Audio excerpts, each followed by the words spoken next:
شروع کرتا ہوں اللہ کے نام سے جو بڑا مہربان اور نہایت رحم کرنے والا ہے۔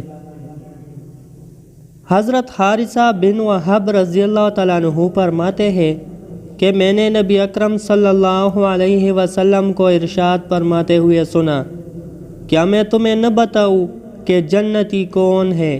پھر آپ صلی اللہ علیہ وسلم نے خود ہی ارشاد فرمایا، ہر وہ شخص جو کمزور ہو، یعنی معاملہ اور برتاؤ میں سخت نہ ہو بلکہ متواضع اور نرم طبیعت ہو، لوگ بھی اسے کمزور سمجھتے ہو، اللہ تعالیٰ کے ساتھ اس کا تعلق ایسا ہو کہ اگر وہ کسی بات پر اللہ تعالیٰ کی قسم کھا لے کہ فلاں بات یوں ہوگی تو اللہ تعالیٰ اس کی قسم کی لاج رکھ کر اس کی بات کو ضرور پورا کر دے۔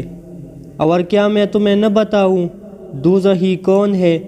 پھر آپ صلی اللہ علیہ وسلم نے خود ہی ارشاد فرمایا، ہر وہ شخص جو مال جمع کر کے رکھنے والا بخیل، سخت مزاج اور مغرور ہو۔